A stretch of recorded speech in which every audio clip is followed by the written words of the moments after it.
हो रहा है। कभी कांग्रेस की रात में लड़ाई झगड़े खूब होते थे, सब कुछ होता था, लेकिन गरीब आदमी भूखा नहीं मर रहा था।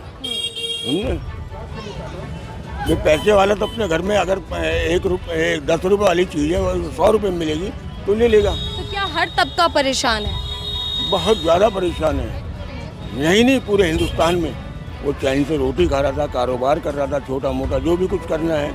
हमने आज के दौर में तो ना रोजी है ना रोटी है, कुछ भी नहीं है। जब कारोबार नहीं होगा आपके पास क्या करोगे? हैं? या तो भूखे मरोगे या कटोरा लेके यहाँ चौराहे पे बैठोगे। फारूक साहब के इस वक्त यहाँ के काउंसलर तबीयत से हुई है तोड़ फोड़। अब ये आइए, अब ऐसा कराए कि जो रोजी रोटी खा रहा है ना सुकून से, आप चटनी रोटी खा रहे तो वो भी मुंह से छिन रही है। क्यों नहीं है? सिवाय बर्बादी के सबका साथ नहीं है, सबका बर्बादी है।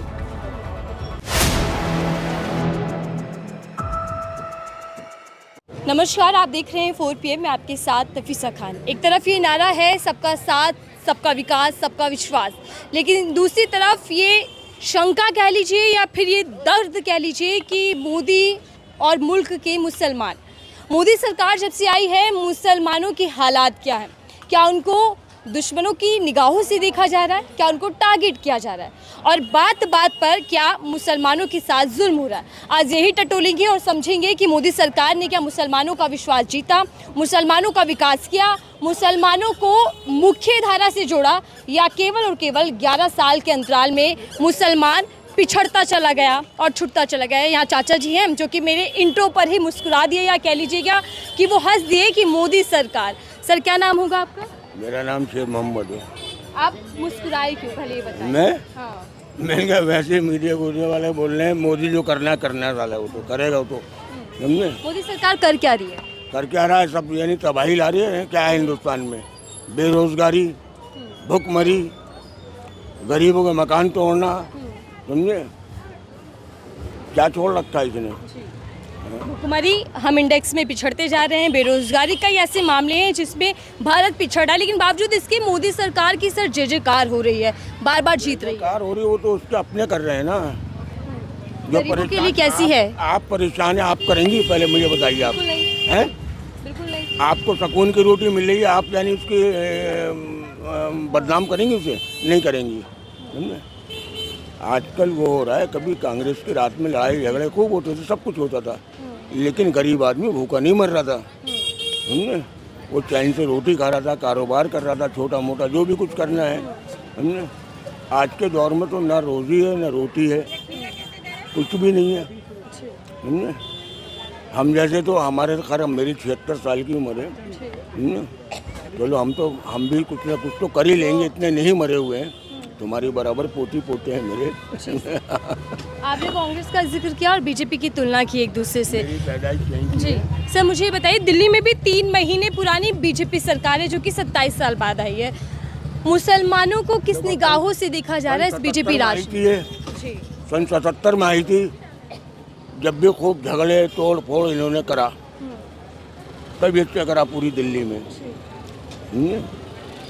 फारूक साहब के इस वक्त यहाँ के काउंसलर तबीयत से हुई है तोड़ फोड़। अब ये आइए, अब ऐसा कराए कि जो रोजी रोटी खा रहा है ना सुकून से, आप चटनी रोटी खा रहे तो वो भी मुंह से छिन रही है।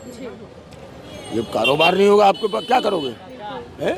या तो भूखे मरोगे या कटोरा लेके यहाँ चौराहे पे बैठोगे। जब अल्लाह के वास्ते दे दो हमें, हम भूखे हैं, कहोगे नहीं कहोगे?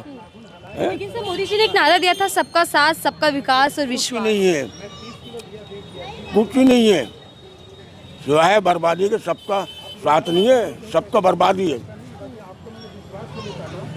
ये पैसे वाला तो अपने घर में अगर 10 रुपए वाली चीज़ है 100 रुपए में मिलेगी तो ले लेगा। तो क्या हर तबका परेशान है? बहुत ज़्यादा परेशान है, यही नहीं पूरे हिंदुस्तान में।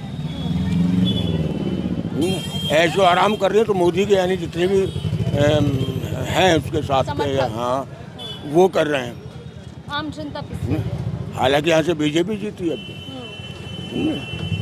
एक आम आदमी का अमानत जीता, वो कैसे निकल गया, कैसे नहीं निकला? हमने अच्छा, एक बात बताइए, आपने कहा कि जब बीजेपी पहले आई तब भी बहुत बुरे हालात हुए दिल्ली के अंदर और अब भी दिल्ली के अंदर। 3 महीने महज दिल्ली में बीजेपी के हुए हैं, इन 3 महीनों में दिल्ली की क्या कंडीशन है? आंखें दिखा रही है तो आगे अभी तो 5 साल पड़े हुए हैं। 5 साल में क्या होगा? आदमी को अगर 2 रोज खाना ना मिले तो उसका आलम क्या होगा? तो 5 साल कैसे बर्दाश्त करेगा वो? आपको मोदी सरकार पे विश्वास क्यों नहीं बन पाता? ये जो कहा जाता है कि मुसलमान मोदी को वोट नहीं देते। मेरी बात सुनिए बेटा, आप मुसलमान है, मैं हिंदू हूँ, मानेंगे इस चीज़ को? फर्ज कर लो अब ये लड़का हिंदू है, इसको 19 साल हो गए मेरे पास यहाँ खड़े होते हैं। मेरा कारोबार जनरेटर का था, बिल्कुल ख़त्म हो गया। कारखाना भी, दुकान भी, सब चीज़ तबाह हो गई मेरी, यहीं करता था। ये बिहार का है, किसी की हिम्मत नहीं को देगा ये हिंदू है मुसलमान है। हमारे यहाँ इतना एक अल्लाह के करम पे आपको रोजी रोटी नहीं मिलेगी, और आप तो यानी अच्छा खा रहे हैं, मैं यानी भूखा मर रहा हूँ, तो उसमें चक्कर क्या है? अरे सबको एक आंख से देखो भाई, चाहे वो गरीब है, चाहे अरबपति है, चाहे कुछ भी है, सबको एक आंख से देखना चाहिए। मोदी में वो नहीं है, देश को साथ लेकर नहीं चल पा रहे। मतलब ही नहीं इसका, ये अपनी बीमारी में रहता है। ये कहता है कि RSS और वो है, ये है। भाषण तो बहुत लंबे लंबे देते हैं, ये भी कहते हैं कि मैं चाहता हूँ मुसलमानों के एक हाथ में कलम हो और एक में कुरान हो। कुछ भी नहीं, कुछ भी नहीं। अब तुम्हारे दिल के अंदर क्या है वो जानता है ऊपर वाला, मैं नहीं जानता। या गलत कर रहा हूँ मैं? बे ईश्वर अल्लाह कुछ भी कह लो, भगवान कह लो, नाम तो एक ही है। देने वाला तो वही है, आप तो नहीं है किसी को। या मोदी किसी को रोजी रोटी दे देगा? नहीं, मैं तो नहीं मानता कि वो किसी को खाना खिला दे एक वक्त का भी। तो बहुत यही सवाल देखिए सब उठा रहे हैं कि सबका साथ, सबका विकास, विश्वास आखिर कहाँ रह गया 11 साल के भीतर। और भी लोग हैं, उनसे भी जान लेते हैं उनकी क्या राय है। क्या नाम है सर आपका? थोड़ा सा बाहर आ जाइए, एक मिनट। क्या नाम है आपका? मेरा नाम है मोहम्मद रईस। मोहम्मद रईस, आप ही की दुकान है? जी। कितनी पुरानी दुकान होगी लगभग? ये होगी तकरीबन 80 साल पुरानी। 80। आप कैसे हालात देखते हैं जब से बीजेपी सरकार देश के अंदर है? बस जैसा चल रहा ठीक है। अब बीजेपी सरकार तो अपनी सरकार ही है, अब सरकार से कौन लड़ेगा? भाई सरकार तो अपनी मर्जी चलाएगी ना। लेकिन क्या सरकार जनता से लड़ रही है? जनता तो परेशानी है सारी, रोजगार नहीं है, कारोबार ख़त्म हो गए सारे, और रहने के ठिकाने भी छीने जा रहे हैं। अब तो इसमें तो पब्लिक ही दुखी होगी ना, सरकार सब तो आराम से बैठे हैं अपने आराम से। और अगर मैं खासकर मुसलमानों की बात करूं, उनकी क्या स्थिति है बीजेपी राज में? मुसलमान ओखला के मुसलमानों से तो बीजेपी शुरू से ही जलती है, और बाकी बीजेपी में हैं भी बहुत लोग यहाँ पे। नहीं, पूरे देश की बात कर रही हूँ। जिस तरीके से मुसलमानों को एक के बाद एक चीज़ों पर ना, मुसलमानों को तो मुसलमान एक टारगेट बना रखा है कि हिंदू मुस्लिम फसाद कराओ किसी तरीके से। लेकिन वो अब हिंदू भी समझ रहा है कि अब मुसलमान से क्या लड़ें, और मुसलमानों को भी पता है। पहले की सरकारों में क्या ऐसा होता था कि हिंदू मुसलमान वाला जो भेदभाव है बढ़ गया? कभी नहीं हुआ, ये तो अभी बढ़ाया है ना बीजेपी राज में। बीजेपी राज में बढ़ाया। और अब दिल्ली में भी बीजेपी सरकार है। आपको तो पूरे हिंदुस्तान में क्या लगता है कि क्या हालात दिल्ली के होने वाले हैं? देखो जो हालात होंगे तो वक्त आएगा जब भी पता लगेगी। लेकिन विश्वास, विकास, सबके साथ की बात मोदी जी करते रहे। वो तो उनका काम, वो तो करेंगे। जो नेता बनता किस लिए आदमी, सिर्फ बोलने के लिए तो बनता, बोलेगा तभी नेता बनेगा। सिर्फ बोला जा रहा है, धरातल पर भी कुछ है? बोला ही जा रहा है, बस बाकी काम क्या होगा? कुछ नहीं हुआ बीजेपी राज में यहाँ पे। लेकिन वो जो नारा दिया गया था कि मोदी जी खुद ये बोल रहे थे, मैं चाहता हूँ एक में कुरान हो, एक में कलम हो मुसलमानों के हाथ में। अब कहाँ कुरान छोड़ रहे हैं, तो कहीं ना मंदिर छोड़ रहे ना मस्जिद छोड़ रहे, तो दोनों भी वो चल रहा है अब तो अत्याचार। तो क्या मुसलमानों को विलन बनाया जा रहा है? शायद लगता है ऐसा ही। एक चाय की दुकान और चर्चा वहीं ज़्यादातर हो सकती है। क्या नाम है आपका? फिरोज। फिरोजी, मैं जान रही हूँ कि मोदी जी जिस तरीके से नारे दिए थे कि सबके साथ, सबके विकास और विश्वास की बात करते रहे, मुसलमानों को कितना साथ लेकर चल पाई है बीजेपी? सही से सही चल रही है बीजेपी तो वैसे। मुस्कान कुछ और कह रही है आपकी। सब सही है। आप लोगों की क्या राय है सर? आप बताइए सर। क्या होता है? मुसलमान और मोदी सरकार क्या रिश्ता है, और किस तरीके से उन लोगों का विकास हो पा रहा है मुसलमानों का, या सिर्फ एक नारा दिया गया था? सिर्फ नारा दिया गया था, ये तो नारा दिया गया था कि धरातल पर सच्चाई नहीं है कुछ भी? नहीं, कुछ भी सच्चाई नहीं है यहाँ पर। लेकिन मोदी जी तो सारी नीतियाँ लेकर आते हैं, उसमें मुसलमानों का भी विकास हो पा रहा है, योजनाओं से मुसलमानों को जोड़ा जा रहा है। ऐसा कुछ भी नहीं है यहाँ पर। क्यों, आपको ऐसा क्यों लगता है सर? कुछ खरा हो तो पता भी चले। लंबे लंबे भाषण तो देते हैं मोदी जी, अब देने को तो कुछ भी दे सकते हैं। भाषणों को कैसे देखती है आम जनता? अब जनता क्या करेगी इसमें? वो सरकार है, जनता क्या करेगी इसमें? जो सरकार करेगी वो जो करना हो तो करेगी सरकार अपना काम। लेकिन सरकार की जिम्मेदारी होती है देश को और देश की जनता को विकसित करना। सोचना चाहिए, समझना चाहिए, सब एक साथ लेके चलना चाहिए सरकार को। क्या नाम है सर? शिव पूजन। शिव पूजन पूजन जी। शिव जी, आप यहाँ सामान देने आते हैं? जी हाँ। और ये मुसलमान की दुकान है। मैं हिंदू मुसलमान नहीं कर रही, मैं सिर्फ जानना चाहती हूँ कि क्या हिंदू मुसलमान की वो एकता बरकरार है जो सदियों से चली आ रही है जी हाँ, बरकरार है। मैं 95 से हूँ, 95 से हूँ यहाँ। यहाँ? लेकिन पंचायत। खतरा नहीं लगता आपको मुसलमानों से? नहीं, कोई नहीं। सरकार तो खूब बता रही है। नहीं नहीं, बारे में है। बाबा ये आपको बता रहे हैं कि अब सनातन को जाग जाना चाहिए। कुछ जगह है लेकिन इस एरिया में नहीं है, ऐसा नहीं देखेगा। 95 से इसी से लगा लीजिए, मैं 95 से हूँ।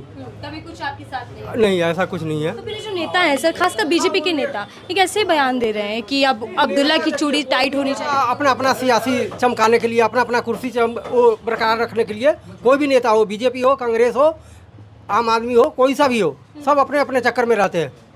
ये आम पब्लिक को भड़काने वाली बात करते हैं ताकि वो आपस में लड़े और हम उसको सियासी रूप फायदा उठा सके। फायदा उठा सके अपने अपने कुर्सी के लिए। क्या नाम है सर आपका? मेरा नाम तो नन्हे है। नन्हे। नन्हे? नन्हे जी यहीं रहते हैं? हाँ, यही काम कर रहा हूँ। ये जो बाल सफ़ेद हुए हैं सर, कई सरकारें देखी होंगी आपने तो, कांग्रेस भी, बीजेपी भी, गठबंधन की सरकारें भी, सब देखे। कौन ज़्यादा बेहतर रही? हमें तो कांग्रेस ही बढ़िया लगी। कांग्रेस क्यों? बस काम धंधे सही कोई थे। बड़ी बात होगी कि काम धंधा अच्छा था, मोहब्बत थी? मोहब्बत ही जब सब में। अभी नहीं है। अब नहीं है। अब क्या चल रहा है देश में बीजेपी के आने के बाद? अब तो हिंदू मुसलमान हो रही है बस। हिंदू मुसलमान? बस और क्या, राजनीति इस पे चल रही है। पहले भाईचारा था, बहुत अच्छा था। जब से ये बीजेपी सरकार आई है, अब तो हर जगह देख लो हिंदू मुस्लिम हर जगह हिंदू मुस्लिम हुई है। कांग्रेस इतने साल से यहाँ पे रही है, कभी आज तक कभी हिंदू मुस्लिम नहीं हुई है। हमारे भी बहुत सारे माशाल्लाह बहुत यार दोस्त हैं हमारे हिंदू मुसलमान, साथ उठते हैं, बैठते हैं, खाते हैं। ईद त्योहार पे भी वो भी आते हैं, होली दिवाली पे हम भी आते हैं, मनाते हैं जाके अच्छी तरीके से। लेकिन हमारे दिल में अब भी वही मोहब्बत है, हमारे दिल में नफरत नहीं है अब भी यहाँ पर। लेकिन सर मोहब्बत तो है और आम जनता में वो दिखता भी है, लेकिन क्या इस मोहब्बत को तोड़ने की कोशिश की जा रही है? मुसलमानों को निशाना बनाया जा रहा है? जी हाँ जी, बिल्कुल बेशक इसमें कोई शक नहीं, निशाना बनाया जा रहा है जी। वही हो गया ना, निशाना क्या हो गया, वही हो गया। हिंदू मुस्लिम का मसला क्या हो गया, तो लड़वाने वाला काम हो गया। तो और दिल्ली में भी सर बीजेपी आई तो कई जगह के जो मुस्लिम नाम थे उनको बदलने का फरमान दिया गया। ईद या फिर बकरीद भी आ रही है, हो सकता है कोई विवाद नया हो जाए। ये जो त्योहारों पर भी विवाद हो रहा है, इसको आप कैसे देखते हैं बीजेपी के आने की बात? वो ये बताएंगे नन्हे भाई हमारे। बीजेपी के कभी आने से पहले हुआ। त्योहारों पर तनाव हुआ है या हिंदू मुसलमान वाली बात निकल कर आई है जो इस बार आ रही है? अभी आ रही है, पहले नहीं कभी। बीजेपी के आने की बीजेपी के लिए आप क्या कहना चाहेंगे? मोदी जी कहते हैं कुरान और कलम एक साथ हो मुसलमानों के हाथ में, ये उनका ख्वाब है। नहीं, ऐसा कुछ नहीं है, कभी नहीं। झूठ ऐसा कुछ नहीं है। सब झूठ है। ये तमाम लोग थे और जिनसे हम ये टटोलने की कोशिश कर रहे थे कि आखिरकार मुसलमानों के हालात क्या हैं, मुसलमानों की चाहत क्या है, या फिर मुसलमानों को जिस तरीके से निशाना बनाया जा रहा है उसको लेकर उनकी राय क्या है। लेकिन सवाल यही है कि पीएम मोदी जब खुद ये बात कहते हैं कि एक हाथ में कलम और एक हाथ में कुरान हो, तो फिर कौन लोग हैं जो मुसलमानों को टारगेट कर उनके अपने ही देश में उन्हें निशाना बनाया जा रहा है? इस रिपोर्ट को लेकर आपकी क्या राय है? साझा कीजिएगा। देखते रहिए 4 PM।